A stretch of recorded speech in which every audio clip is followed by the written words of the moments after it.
動画をご視聴いただきありがとうございます。大手で働く29歳がストイックでもなければ怠惰でもない10時22分まで爆睡こいた見るも無残さまなスタートの3日間をお送りします。毎週日曜17時投稿のルーティン動画ですので、チャンネル登録と高評価を倍プッシュしていただけると嬉しい。朝10時というもうほとんど昼だろという時間から始まったこの男、名前をモブログと言います。まあモブと名前についてるだけあります。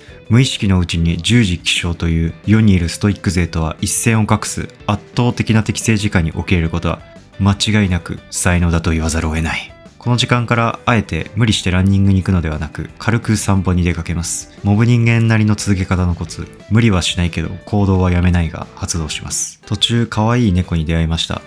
ちょっと待って、猫ってなんでこんな可愛い？猫か犬かで言ったらどこまで行っても決着はつかないよねの会長としてはっきりと言わせてもらいます。どちらかを選べと言われたらどっちも買います。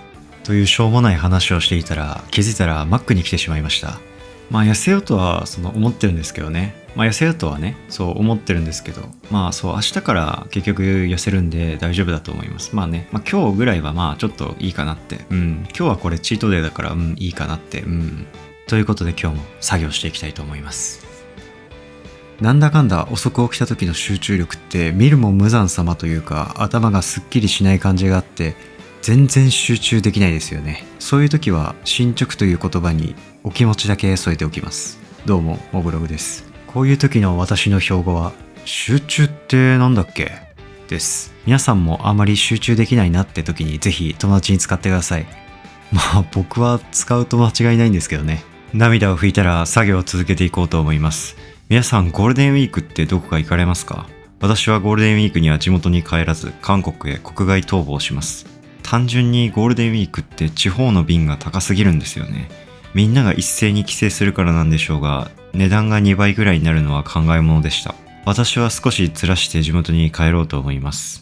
そんなこんなで今日も適当なことを言いまくっていたら適当に好きな服に着替えて適当に外出したいと思います。ほら適当な顔をしていますね。別に行くあてはないんですけど、春の陽気につられて石の下にも3年な私ジメジメ選手権日本代表が日陰から出てきました。ふらふらしてどこかお店にでも入ろうと思います。先週動画で購入したワラビーを早速履いています。やっぱりデニムとかに合わせるとスウェード調で硬すぎないこの感じが革靴とはまた違ったいい雰囲気を作ってくれます。基本的に革靴を履くことが多いので意外な発見です。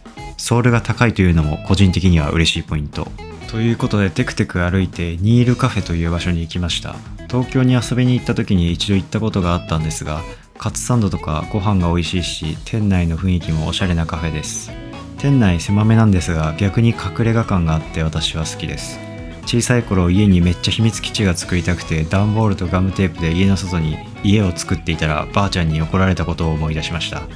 ばあちゃんのおかげで立派に育ったよ俺。そんなどうでもいい話は置いておいて、このカフェ海外の方が7割くらいで海外の方にも人気があるんだという感じで見ていました。東京にいた時は日本人の方が多かったような気がしたんですけど、 SNS の時代に色々と情報が海外の方にも行き渡ってるんですかね。ラ・フランスのピューレを入れた紅茶と欲望を全開にしたバナナクレープを頼みました。見てくださいよこれ。この黒い部分ってこれチョコソースっていうよりももう欲望って言った方がしっくりくるんじゃないこれ。そんな欲望に満ち溢れている今日の気分を満たしてくれること間違いなしなクレープを頬張ります。味はめっちゃうまいです。めっちゃうまいんだよねこれ。めっちゃうまいよ。ニールカフェで韓国旅行のことを作戦会議していたら気づいたら日が暮れ始めていました。朝は遅かったんですけどなんか充実した気分。カフェでゆっくり過ごすのも悪くないなと思いながらぶらつきます。最近なんか思うんですけど、遊ぶことって社会人になったらさらにマンネリ化しませんか？なんか社会人になってから大体飯を食いに行くとか買い物が遊ぶことになってしまっている気がします。小さい頃みたいにありえないくらい汚いドブ川に入ってザリガニを追い回していたドブ川のギャングに30代のおじさんが戻るのもそれはそれで恐怖映像すぎるのでさすがに5行封印しておきます。ちなみにちょっと気になっているけどできていないのは山登りとキャンプですね。車がないのと装備品がないのでずっとできずにいます。今日の夕飯は5億年ぶりにマーラータンを食べました。マーラータンってマジで美味しいです。僕は薬膳スープ味という王道のマーラータンよりかはちょっと食べやすいやつをよく食べるんですが、これがもう骨の髄まで染み渡るうまさで、今週の疲れも全て溶けていきました。あまりにスロースタートだった1日目でしたが、このマーラータンのおかげで最高な締めくくりをすることができました。この世に生まれてくれてありがとうマーラータン。ということで1日目は終了です。今日もお風呂に入って体のメンテをしたらゆっくりと寝たいと思います。皆さんおやすみなさい。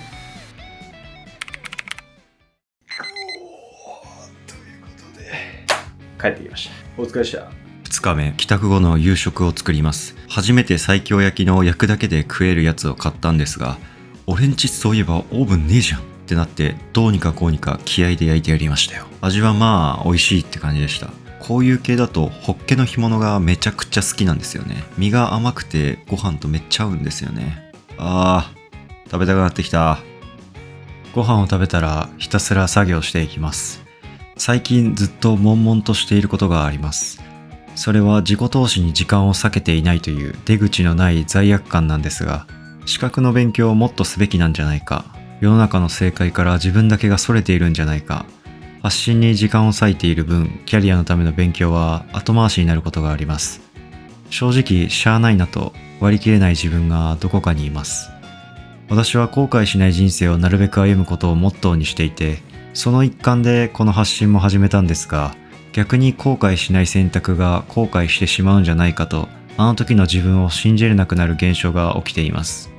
自分で決断したことが揺らぐような感覚です。でもふと思うこともあります。2年間ほぼ休まず発信を続け、データ分析をし、自分の言葉を紡いで 1% ずつだけど徐々に成長してきたこと。資格の勉強が正解なのか、こっちが正解なのかはわかりません。ただ今夜も止まらずに続けている。それだけは確かです。なんだか深いことを言った風ですが、結局のところ今夜もただただ地道に男が作業している。そんな感じでお送りしています。ということで2日目もお疲れ様でした。お風呂に入って寝ようと思います。皆さんおやすみなさい。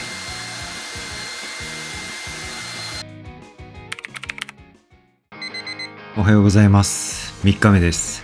今日の寝癖半端なさすぎて、もはや自分でも笑っちゃうレベルです。なんかこうハート型だし、源氏パイの擬人化か何かかな。